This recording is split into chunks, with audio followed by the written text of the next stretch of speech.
I want to thank all of you for coming to this event. And so, as everybody is aware, so we read a lot of very technical preclinical animal studies on trying to find out mechanisms for addiction.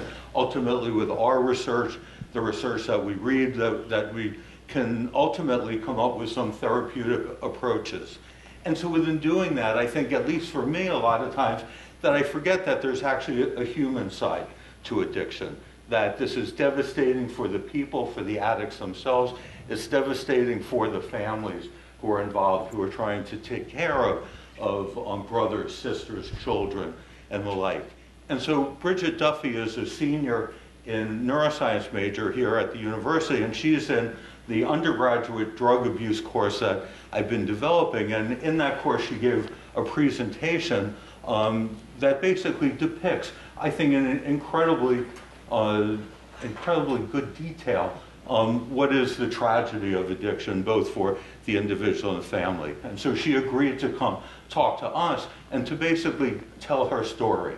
And so that's what I'm going to let her do now. And so at the end, there'll be time for questions, but I was hoping if people could just let her go through, tell her story, and then anything that you want to ask her, Bridget is very amenable to answer it. And so with that, I give you Bridget Duffy. Thank you. Thank you. Opening the book of me, my real self. Each of us has a real self. This is what we really are, our absolute size, shape, color, sex, history, abilities, skills, knowledge, status, etc. Describe yourself. My name is Keegan Duffy. I was born and raised in Minnesota and have had the opportunity to live all over the state, as well as North Dakota, Wisconsin, and Arizona. I am white, Irish in race, 6 feet tall, 240 pounds, husky, muscular build, have a Minnesotan accent, fair complexion, clean cut, and am single with no kids. I am heterosexual. I was raised in a Christian Catholic home in upper middle class household with a very hardworking father and a stay-at-home mother with 2 younger sisters. Currently, I am a brother, brother-in-law, son, grandson, nephew, and cousin. I excelled in school, having a bachelor degree in construction management, minor in business administration, and master's of science degree in information technology management.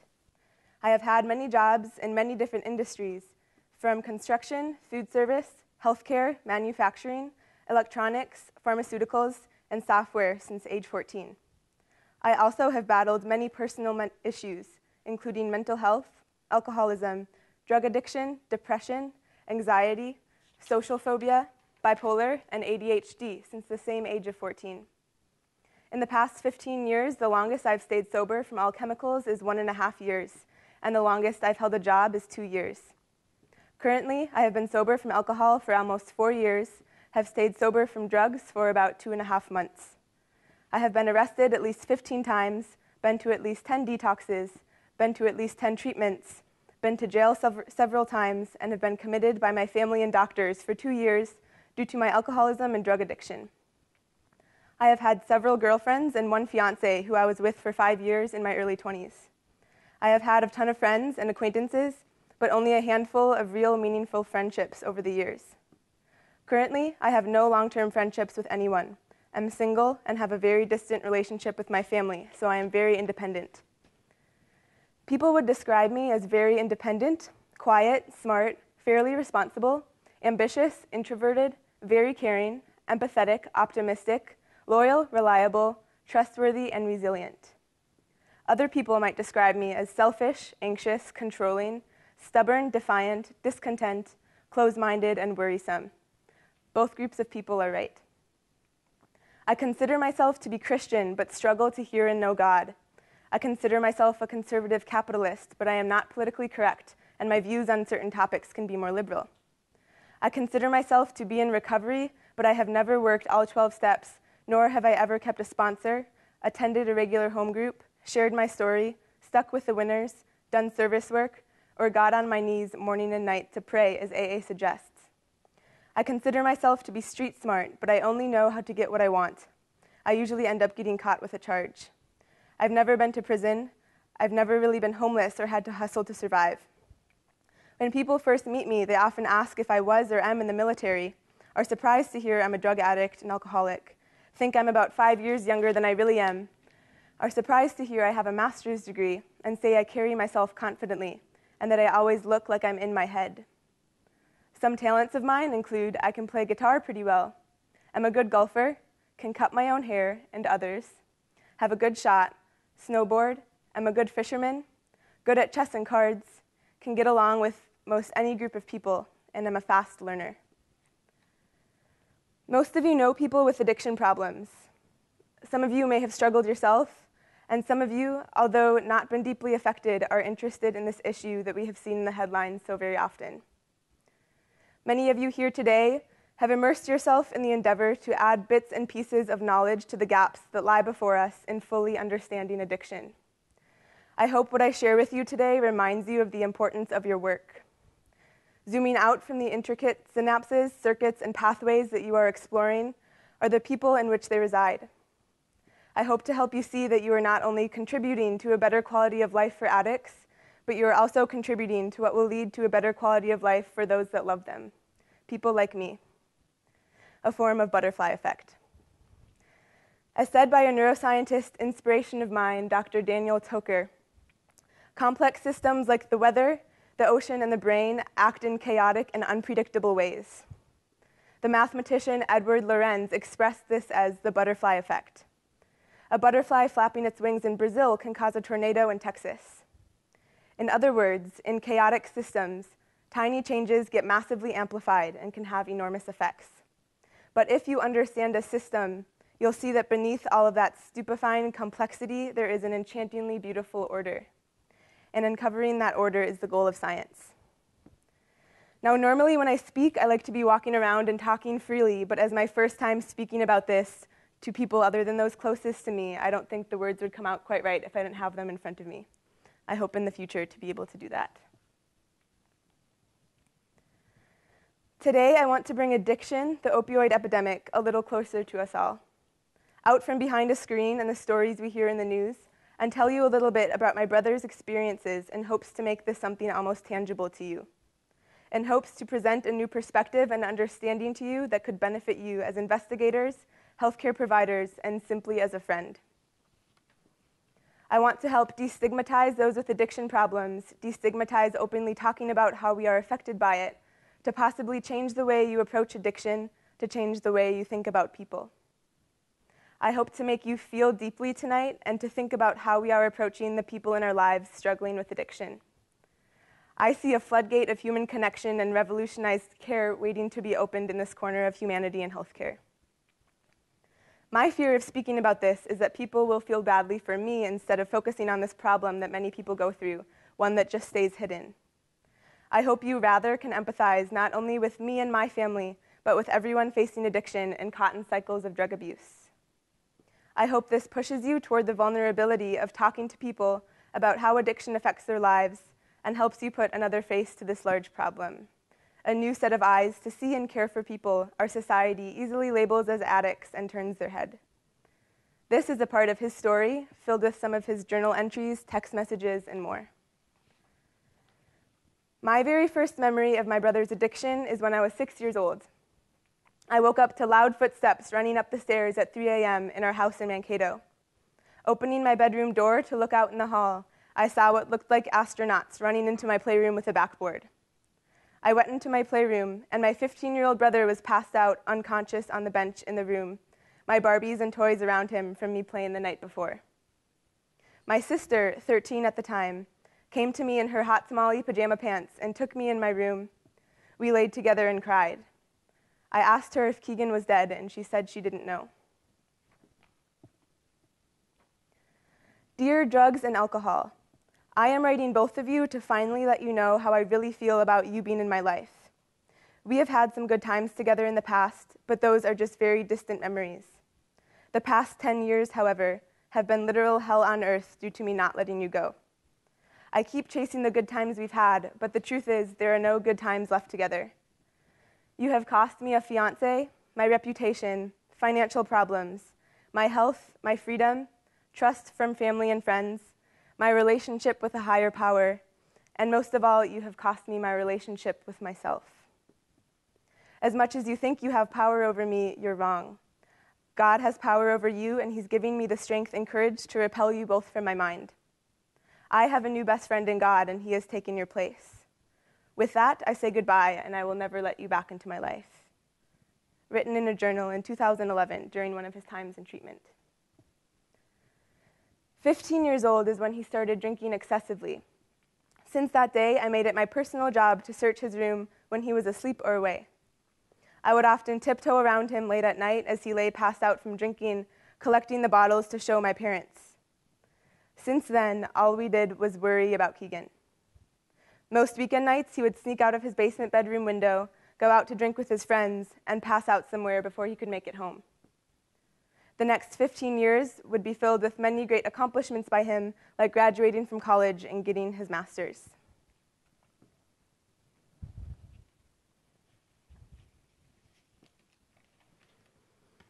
St. John's years, the middle school he attended. Constantly not satisfied with appearance, hair, clothes, weight, looks, etc. I wanted to be best, but I couldn't have it. Always tried being popular, but could never quite get there. Did not know where I fit in. Played sports with jocks, ate lunch with nerds, played with public school kids instead of private school, bad at most sports except baseball. At St. John's, everyone was nice but cruel to each other. The public school kids were the bad kids, and I was always told to stay away from them. Brandon, Troy, Travis, Kyle, Justin, Mike, all were bullies. I was always afraid of them until the day I stood up for myself and beat up Kyle, throwing him into an icy puddle and kicking his ass until he ran home. It was then that I realized I don't need to be the victim. I can be the bully if I choose to. I would stand up for myself after that and never lose a fight. Lutzen, James, Pete, Brian, Paul, Shay would always fight, and I would win every time. I learned the power I had that I never knew before. Moved to Mankato. I remember vividly moving into a mansion of a house in Mankato, Minnesota, the summer before at my freshman year of high school. I remember looking at all the nice houses, nice kids, and very well-to-do families.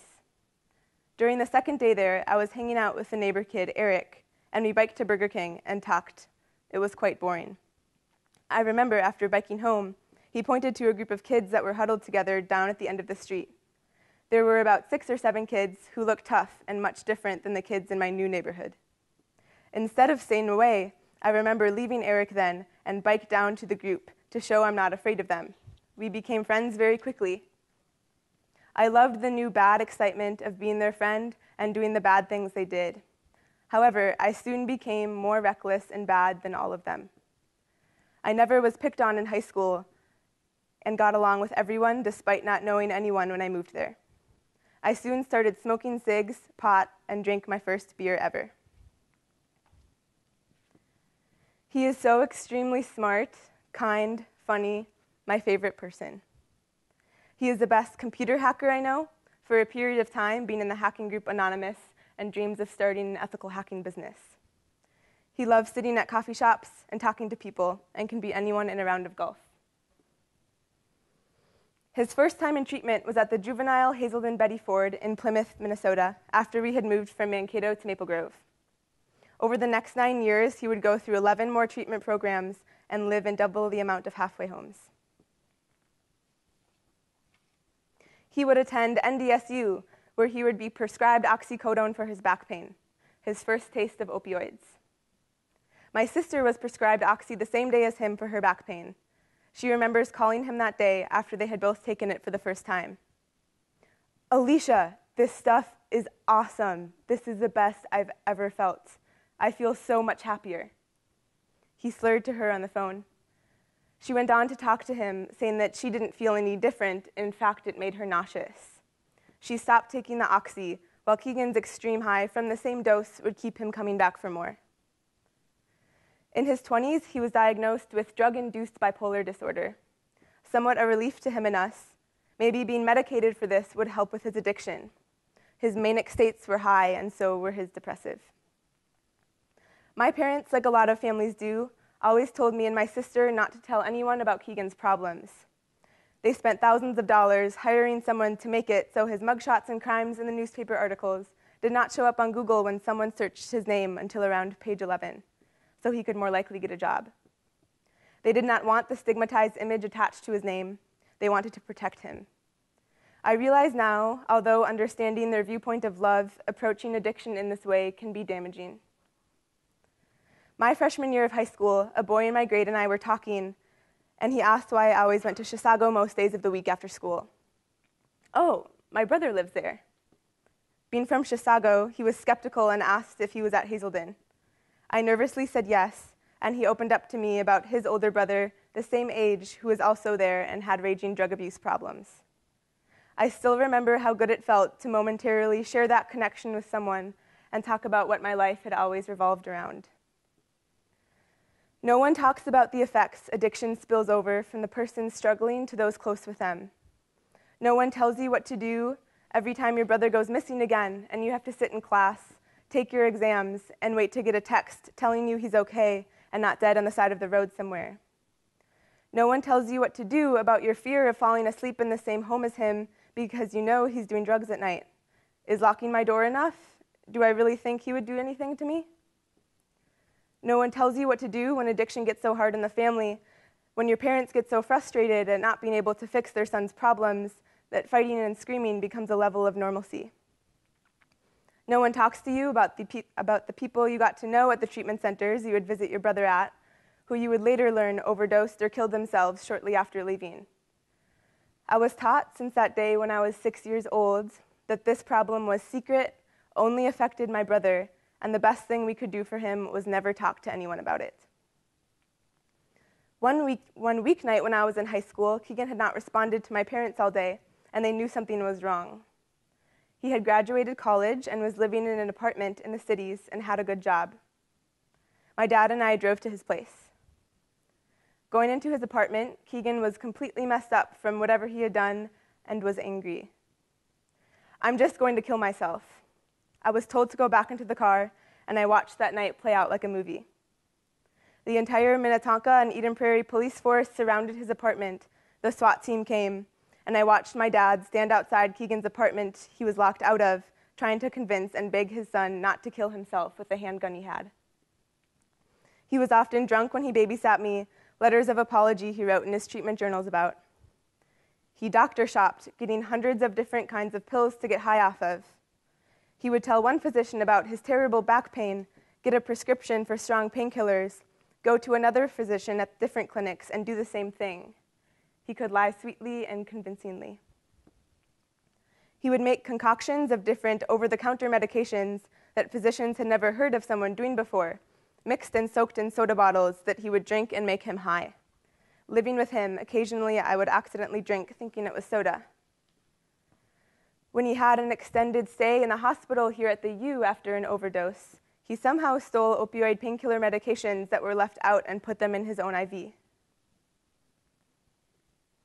When he's not on drugs, he's kind, hilariously gullible, sweet, and so smart.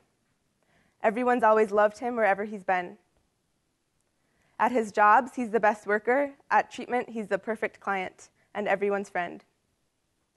Each time he would graduate from treatment, I could see the fear in his eyes of him relapsing, the thin tightrope of sobriety he tried so hard to walk on. Calling around to every hospital in a 50-mile radius became a normal thing when he would go missing. I watched my parents beg to the healthcare providers on the phone to let them know if he was at their hospital. "We legally can't tell you that. He's over 18. He's an addict and he's missing. Please can you tell us if he's there?" Eventually, we always found him, laying pale blue, bruised, unconscious, and lifeless in some emergency room, and him not remembering anything when he woke up.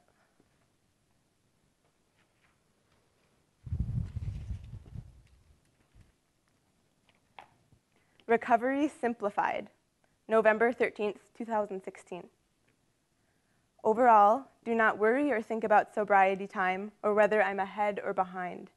The only things I need to do are wake up early, do my morning routine, read the 24 hours a day recovery book and other recovery readings at my desk before working and remind myself why I want to stay sober.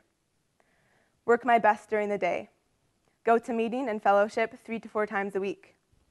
Before bed, do other readings, prayer, meditation, and 10th step. Go to bed early. Remain grateful, open, honest, willing, ambitious, confident, humble.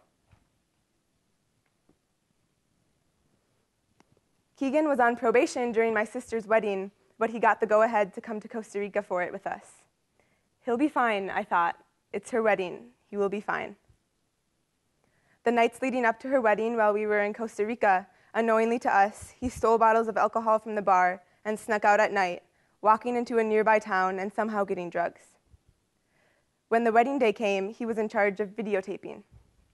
He was smiling and happy, and I was happy that he was happy. The eerie feeling I had from him showed itself as the reception began. He blared Wiz Khalifa songs, laughing hysterically while everyone stared at him, and by that time, he was completely out of it. The night focused around him. He ran away, pushed someone off their motorcycle and stole it, punched out one of the workers' windshields at our hotel, and choked my dad over the edge of a 2-story fall, threatening to push him off. The next day, he remembered nothing. His eyes like an innocent puppy, terrified and confused that he did anything close to the things he did. Anyway, I'm pretty heavily medicated right now and should not be texting you. I love you and I'll always do anything for you. I'm crying tonight because of how much I chose drugs over you and the family, and I can't help it.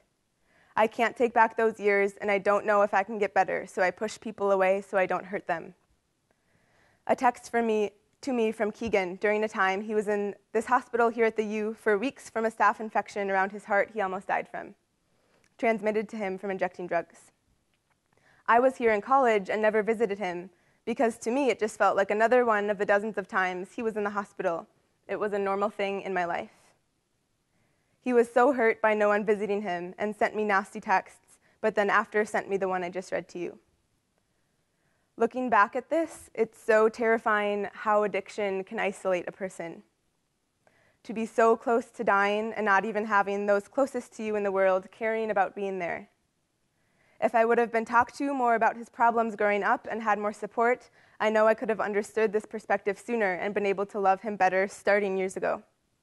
I want to help others see this, and I want to love addicts better. The first time he ever tried heroin was during one of the times he was at Hazelden Treatment Center in Chisago.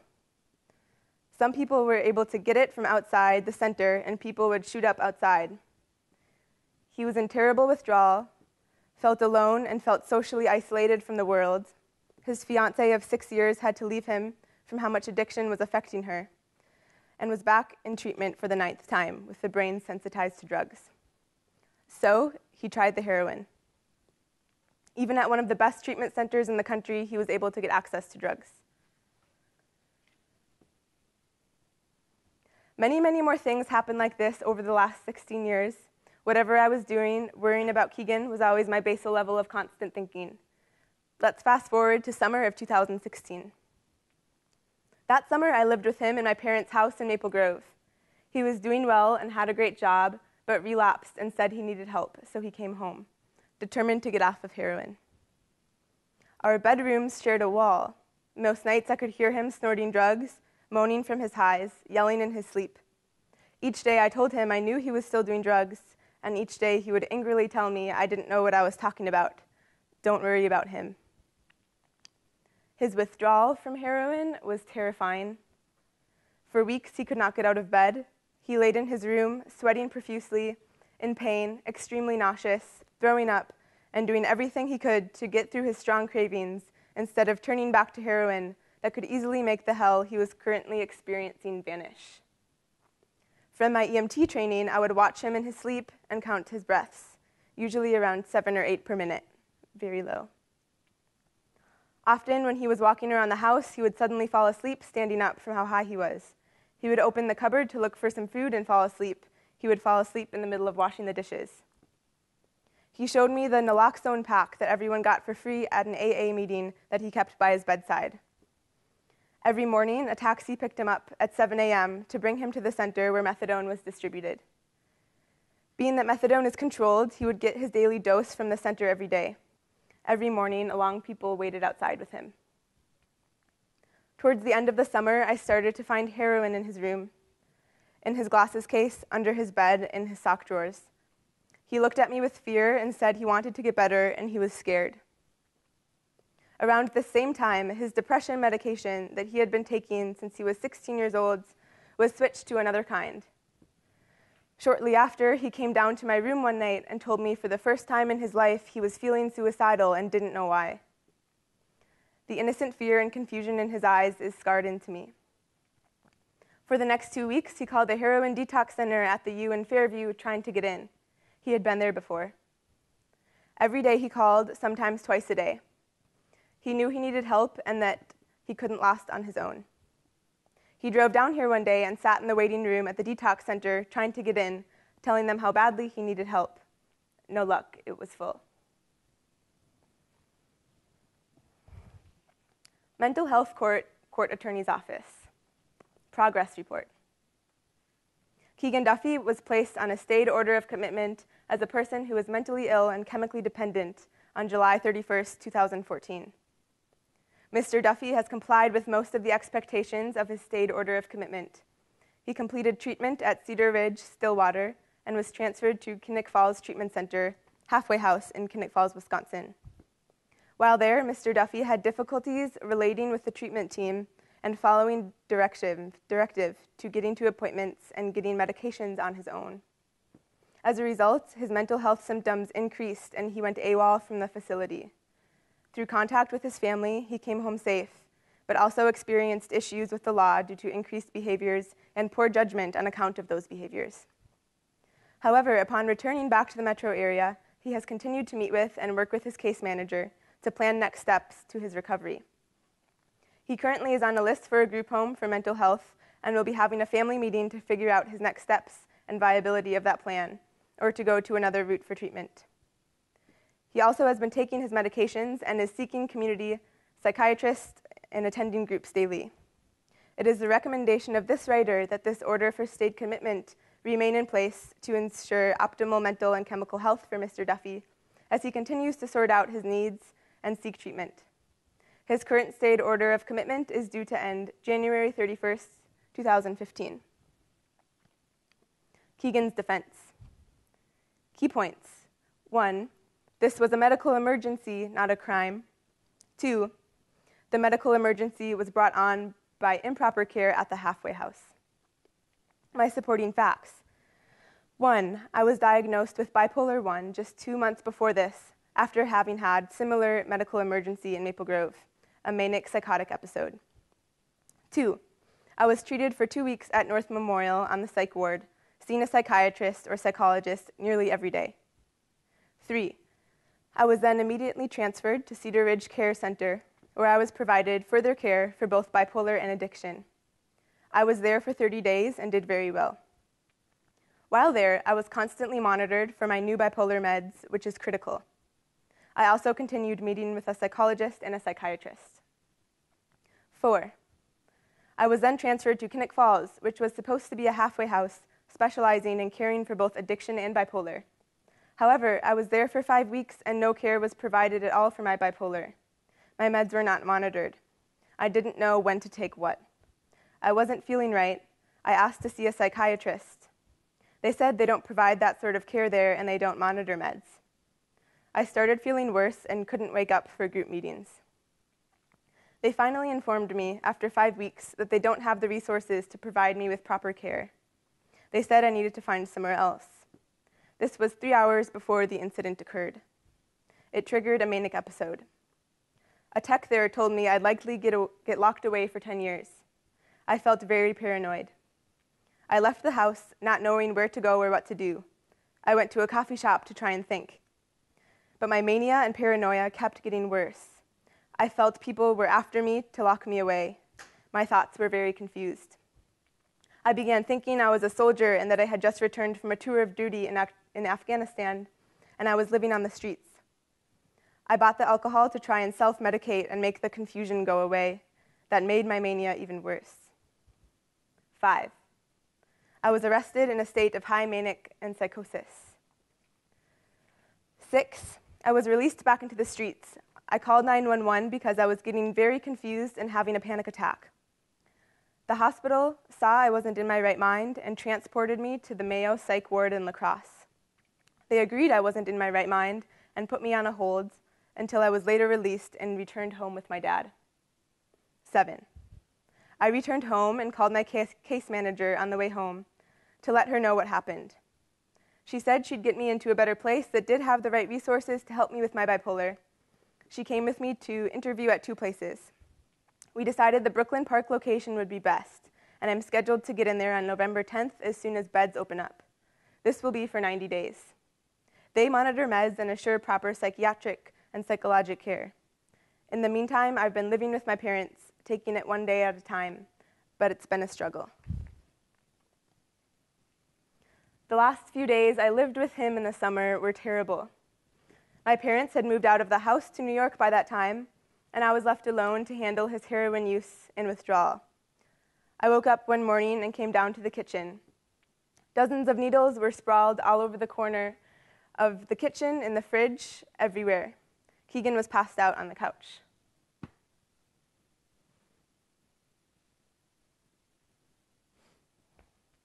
I threw a pillow at him until he woke up, asking him why there were needles all over the floor. "Oh, I was just going to throw those away. I'm cleaning them and throwing them away because I don't want to use them," he said, coming in and out of consciousness. I called my parents and told them what was going on. Me and Keegan got into a fight. He pushed and screamed at me angrily, repeatedly saying he wasn't doing any drugs and how stupid I was. I went to Caribou to study for a chemistry exam I had the next day and came back to him a few hours later. I got home to find new needles all over the floor. Keegan was sitting shirtless on his bed, rocking back and forth with his eyes closed. I asked if he was okay and said that I could bring him to the hospital. Of course, he angrily refused. On the phone, my dad told me to go tell Keegan he needs to call him from his cell phone or he will call the police.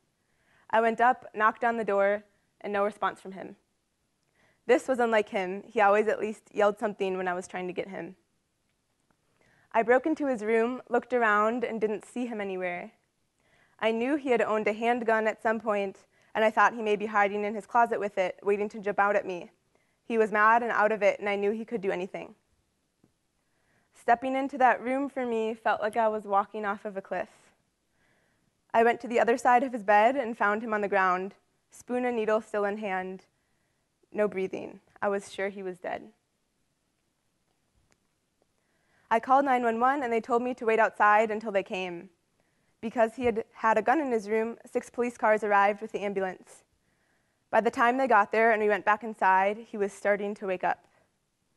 Completely out of it, he refused to be taken by ambulance. "I'll be fine. I've been trying to get into detox in Fairview at the U, but they just keep telling me they're full. I'm going to keep calling, and I'll probably get in soon." They persisted to convince him as he came back to consciousness more and more. "We can bring you to Fairview Detox. You will get in since you're being taken by ambulance." He slowly agreed. He was going to where he had been trying to get help from for weeks, and he almost didn't make it there alive. For the next 3 months, he stayed at Fairview Riverside Adult Psych Unit 20. Those next few days after he left and I was in the house alone, the world was terrifying. It's hard to describe, but the whole world was cloudy and white, and my body couldn't stop shaking for weeks. For the first time ever, I experienced a paranoia that made me believe people were coming to get me. Acute stress disorder, they call it. Because of this, the thought of talking to Keegan made me anxious and deeply scared.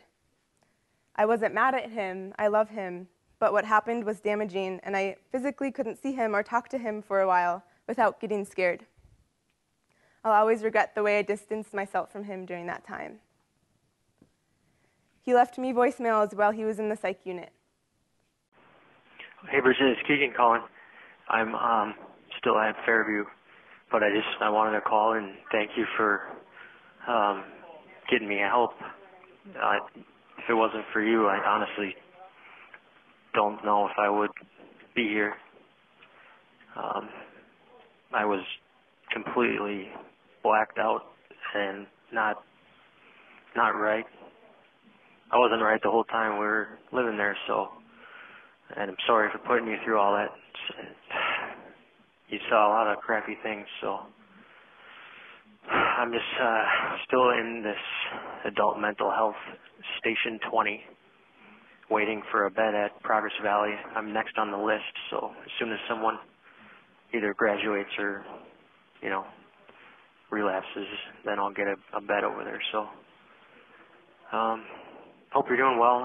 Mom and Dad came and they told me how awesome. He went from the psych unit to a treatment center he had been to before. He graduated, got his IT job back that he loved. His boss was also a recovering addict, and he was very supportive of Keegan. He said Keegan was the best worker he's ever had, and he empathized with his struggle he was trying to get through. For the first time in his life, he got his own apartment without roommates, bringing my dog along to live with him as well. He was so proud of himself.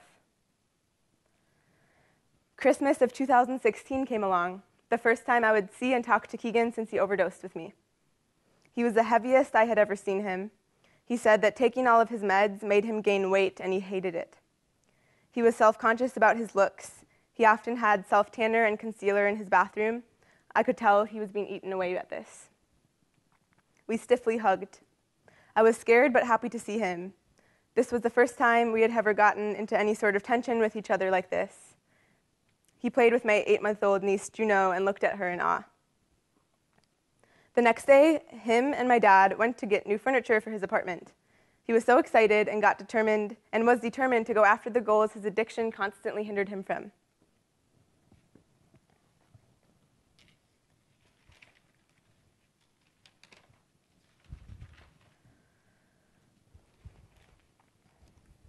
Black and white, distorted thinking.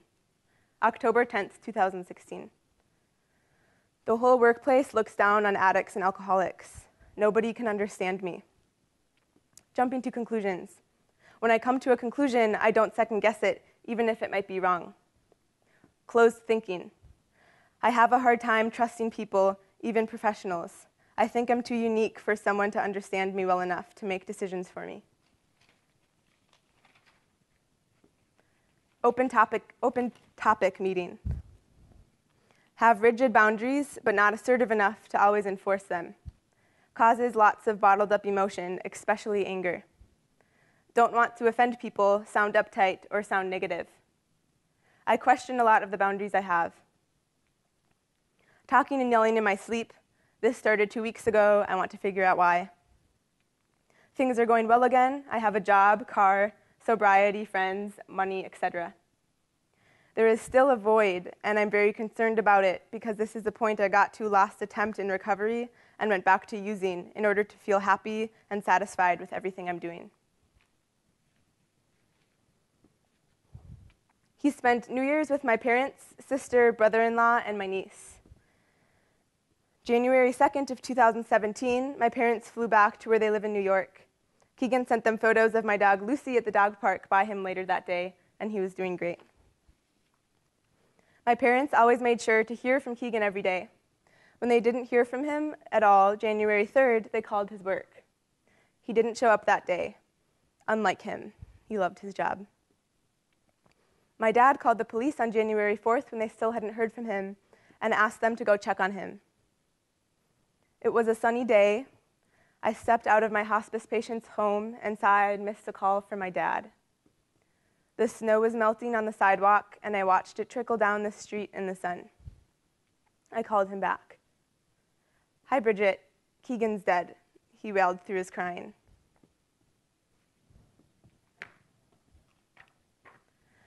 Today was Keegan's funeral. It was snowing really hard out this morning, and we were worried people couldn't make it. Grandma, Daryl, Pam, Max, and Roger had to turn around because of the snow. All the Christmas decorations and red poinsettias were kept up an extra day for Keegan, so it was really beautiful. It didn't feel real. It felt like I was in a dream. I'm still hoping that maybe it is, and I'll wake up any minute. Last night, on Monday, at 7 p.m., me, Alicia, Mom, and Dad went to Progress Valley, his treatment center, and we sat in a circle with a bunch of guys who talked about Keegan. One of my favorites was this African-American man with glasses. He spoke, even though he said he had severe social anxiety. He said Keegan had sold him a TV, gave him a microwave, and helped him move into his apartment. He said, "I've never had many friends in life, but I considered Keegan to be one of my friends. It was beautiful and broke my heart and made me cry."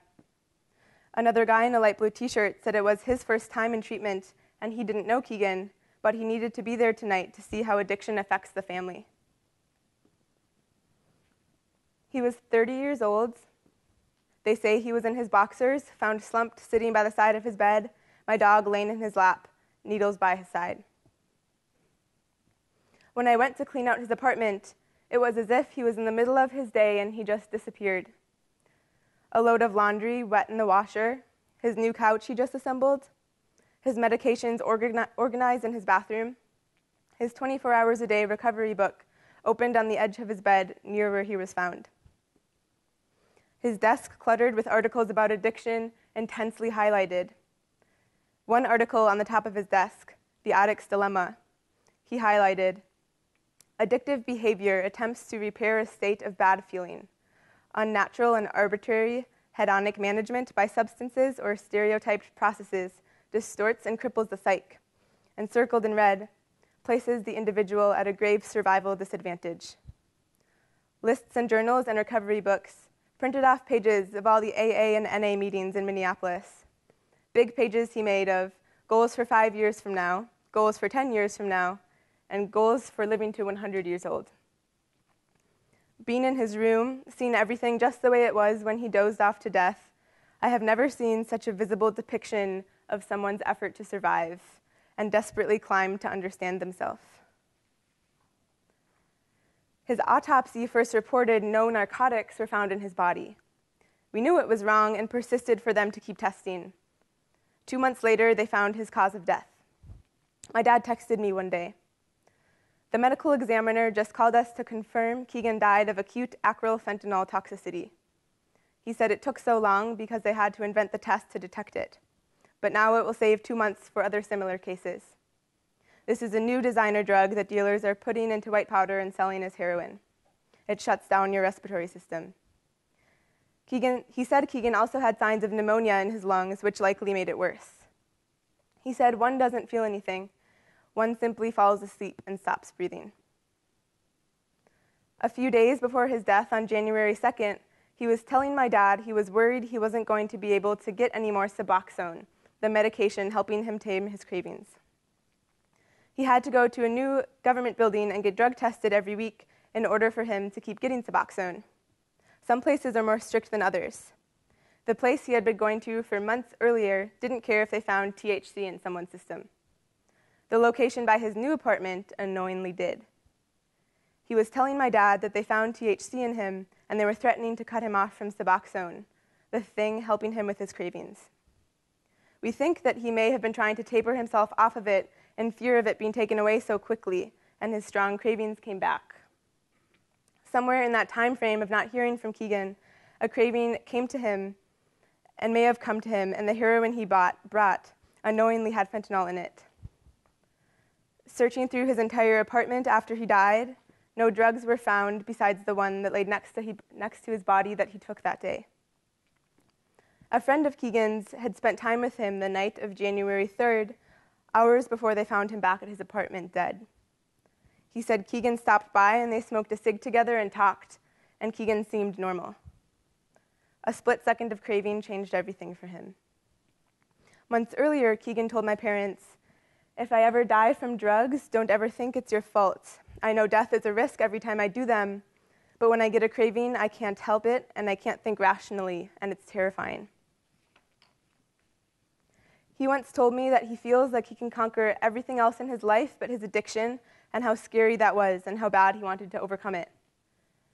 That summer when I lived with him, he set up a new life insurance and called my mom all excited one day. "Mom, if I die, you guys won't have to pay for anything. I just got this awesome insurance." I watched him uneasily in the kitchen. It's as if he knew how bad his struggle was getting, and he really felt like he might be trapped.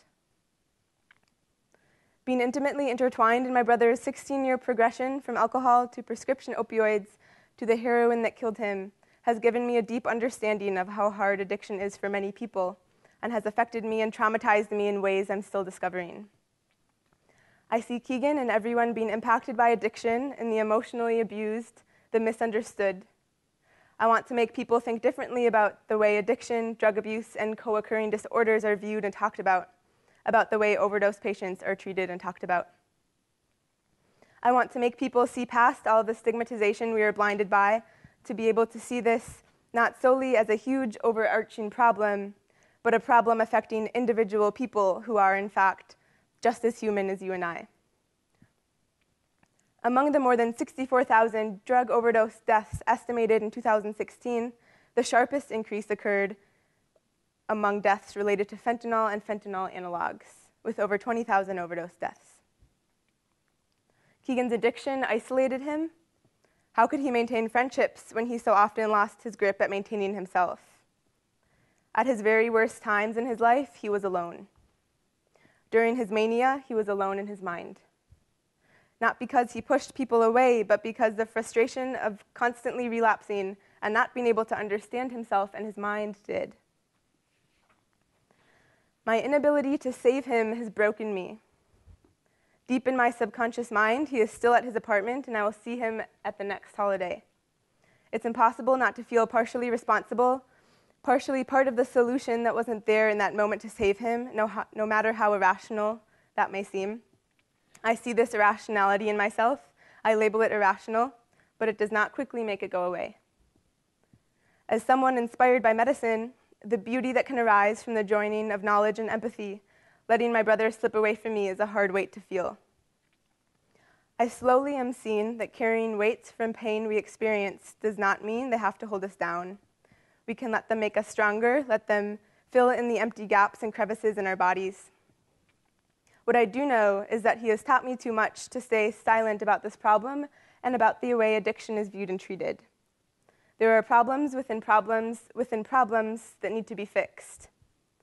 Although I don't yet know the answers to all of these problems, and I don't have an all-encompassing solution for how we can save people like my brother, for how we can sufficiently be there for people struggling, how we can revive these outdated treatment methods, I do know that I can start by telling people about my brother's experiences that are so similar to many other people's.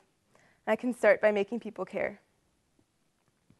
In a field where flowers grow, I hope to find you staring into the sunlight dipped in yellow.